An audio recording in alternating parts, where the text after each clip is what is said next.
Second, be fruitful and increase in number.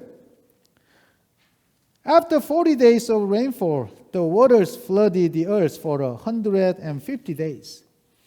Now the springs of the deep and the floodgates of heavens had been closed. The rain had stopped falling from the sky. The sun shone brightly, and the waters on the earth were sparkling. Instead of spring winds, a gentle breeze was blowing. Under the blue sky, only the ark was floating over the whole surface of the earth. Look at chapter 8, verse 1. Let's read this verse together. Chapter 8, verse 1. Let's go. But God remembered Noah and all the wild animals and the livestock that were with him in the ark. And he sent a wind over the earth, and the waters receded. Since the whole earth was completely covered with water, there was no place for the water to go, and thereby the ark would float over the surface of the water forever. Now Noah and all the living creatures in the ark were completely stranded on the water. The ark had no place, no direction to go, and no destination to land. And there was nothing they could do but just stay in the ark. But God remembered them and was concerned about them. So he helped them by sending a wind over the earth, and the waters receded, and finally the ark came to rest on the top of the mountains of Ararat. People say that the water that God pushed them to one side or two sides became ice on the North Pole and the South Pole. The expression, God remembered Noah and all the creatures, shows us God's deep concern for those who struggle to live for God. Sometimes, as we struggle to live as shepherds and Bible teachers, we feel stranded in the matter of maybe job, or in the matter of schoolwork, or even in the sheep matter, without knowing what to do and how to handle those matters.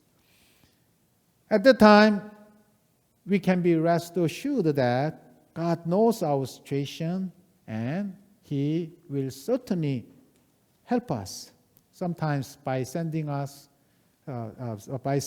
the wind over the earth and changing the situation. Suddenly, our professor wants to help us. Or suddenly our boss grant us our request. Something strange thing, something great happens. And thereby a way is made for us, or sometimes a new door is opened. The Bible says, "For the eyes of the Lord range throughout the earth to strengthen those whose hearts are fully committed to Him." Just you commit your heart to God fully, then God will take care of you. Look at verse 20.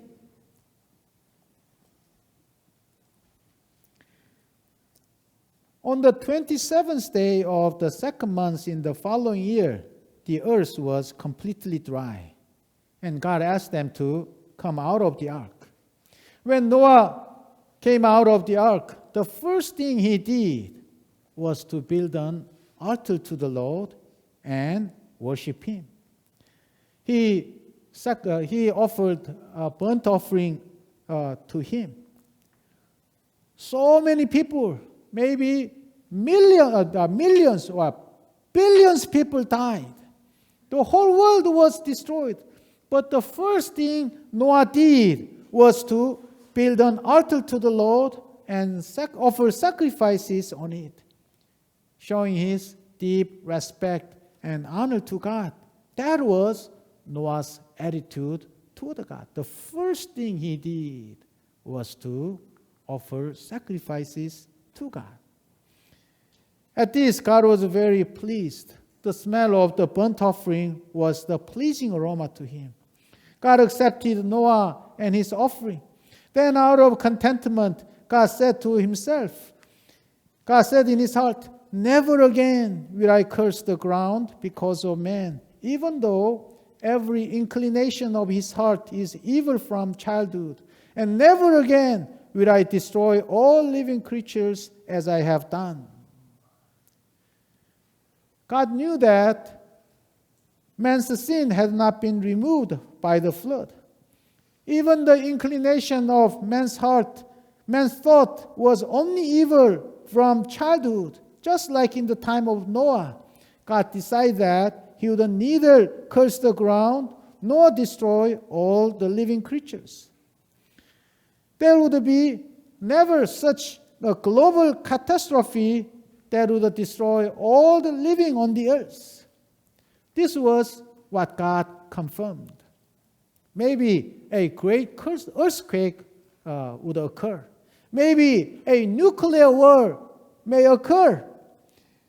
But still, no global catastrophe would be there. That's what God confirmed. These days, the one trend in Hollywood movies is about last days. So some great, terrible things occur, and then all mankind are almost extinct. Maybe by some terrible viruses, or by nuclear wars, or some great disasters, or they say even by aliens. But God confirmed that such things would not occur. So don't be deceived by those Hollywood movies, and don't be anxious about such things. Then as the righteous judge, how would he deal with man's sin problem? He decided that he would not deal with man's sin problem in the way he had done before, the way he dealt with Adam, the way he dealt with Cain, and the way he dealt with the people of Noah's time. He would not deal with man's sin problem that way any longer. Then how would he be going to deal with man's sin problem? He was going to deal with it in a different way. Instead of just punishing sins or cursing the ground because of man's sin, he would have his son pay the price of all sins. He would have him take away the sin of the world through his death on the cross. That's what he was going to pursue.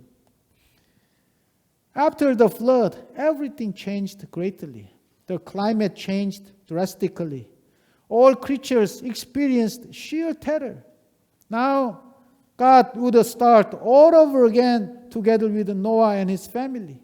So he issued certain rules and regulations for the whole world, for all creatures, especially for humans. Just in the same way he had established certain directions and rules for Adam. When God created Adam, when he was going to start, amazingly, he showed him what to do and what not to do, and what was his purpose, all those things. In the same way, now God was going to start with Noah. So he set certain rules and regulations.